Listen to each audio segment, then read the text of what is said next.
പാലക്കാട് നിയമസഭാ മണ്ഡലത്തിലെ തെരഞ്ഞെടുപ്പ് പ്രചരണത്തിനിടയിൽ യു.ഡി.എഫ് സ്ഥാനാർത്ഥിയായ രമേശ് പിഷാരടിയെ കഴിഞ്ഞ ദിവസം രാത്രിയിൽ ഒരു സംഘം ബി.ജെ.പിക്കാർ തടയുകയും ആക്രമിക്കാൻ ഒരുങ്ങുകയും ചെയ്തത് നമ്മൾ കണ്ടതാണ്. ആ സംഭവം വലിയ വിവാദമായിട്ട് ഇതിനോടകം തന്നെ മാറിയിട്ടുണ്ട്. സംസ്ഥാന വ്യാപകമായി ഈ ഒരു വിഷയം യു.ഡി.എഫ് പ്രചരണത്തിൽ ഇപ്പോൾ ഉയർത്തിക്കാട്ടുന്നുമുണ്ട്. ബി.ജെ.പിയുടെ പാലക്കാട് നഗരസഭയിലെ കൗൺസിലറായ സിന്ധു രാജന്റെ നേതൃത്വത്തിൽ ഒരു സംഘം ആളുകളാണ് ഏതാണ്ട് രാത്രിയിൽ 10 മണിയോടുകൂടി ഒരു സ്ഥലത്ത് പ്രചരണത്തിനായി എത്തിയ പിഷാരടിയെയും സംഘത്തെയും തടയുകയും അവിടെ പ്രചരണം അനുവദിക്കില്ല എന്ന് പറഞ്ഞുകൊണ്ട് ആക്രമിക്കാൻ ശ്രമിക്കുകയും ഒക്കെ തന്നെ ചെയ്തത്. ഈ വിഷയത്തിൽ ഇപ്പോൾ പോലീസ് കേസെടുത്തിരിക്കുകയാണ്. കഴിഞ്ഞ ദിവസം പോലീസ് കേസെടുക്കണം എന്നൊരാവശ്യപ്പെട്ടുകൊണ്ട് യു.ഡി.എഫ് പരാതി നൽകിയിരുന്നു.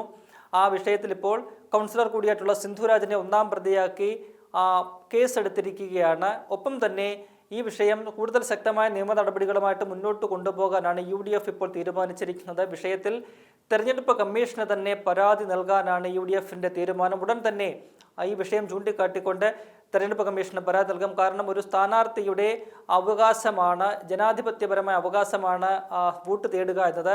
അതിനെയാണ് തടഞ്ഞിരിക്കുന്നത്. രാത്രിയിൽ 10 മണിയോടുകൂടി വടക്കുംതറ എന്ന ഭാഗത്തെത്തിയ രമേശ് പിഷാരടിയെ തൊട്ടടുത്തുള്ള വീട്ടിലേക്ക് ഒരു അമ്മ ക്ഷണിക്കുകയാണ്.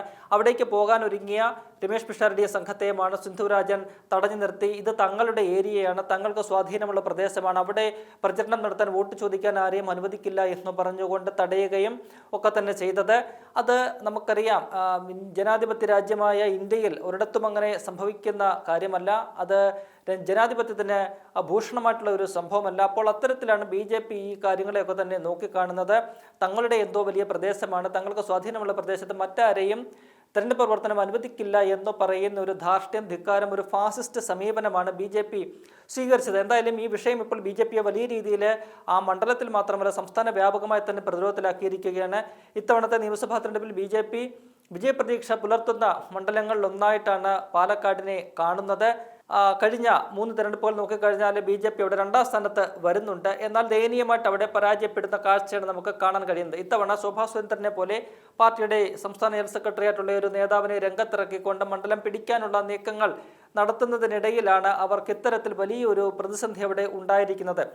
അത് യു.ഡി.എഫ് അവിടെ വിജയം ഉറപ്പിച്ചുകൊണ്ട് മുന്നോട്ട് പോകുന്ന ഘട്ടത്തിലാണ് ഇത്തരമൊരു നീക്കം എന്നത് ഏറെ ശ്രദ്ധേയമാണ്. അവിടെ വിജയിക്കാൻ കഴിയുമെന്ന അവകാശവാദം ഉയർത്തുന്ന ബി.ജെ.പി പ്രചരണത്തിൻ്റെ ഓരോ ഘട്ടത്തിലും തങ്ങൾ പിന്നോട്ട് പോവുകയാണ്. യു.ഡി.എഫ് സ്ഥാനാർത്ഥി രമേശ് പിഷാരടി തൻ്റെ ഗ്രാഫ് ഉയർത്തിക്കൊണ്ട് അവിടെ ഉജ്ജ്വല വിജയം നേടി മുന്നോട്ട് പോകുന്ന ഒരു കാഴ്ചയാണ് ബി.ജെ.പിക്ക് കാണാൻ കഴിയുന്നത്.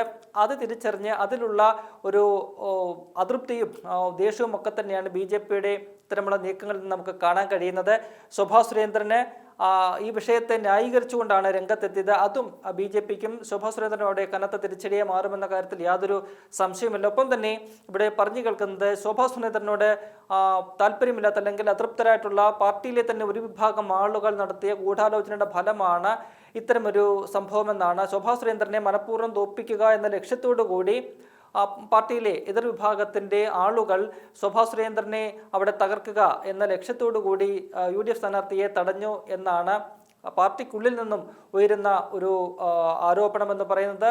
അതായത് ശോഭാ സുരേന്ദ്രൻ അവിടെ യാതൊരു കാരണവശാലും ജയിക്കരുത്, തോൽവി പൂർണ്ണമായും ഉറപ്പാക്കുക എന്നതാണ് പാർട്ടിയിലെ തന്നെ ശോഭാ സുരേന്ദ്രൻ്റെ എതിർപക്ഷക്കാർ ലക്ഷ്യമിടുന്നത്.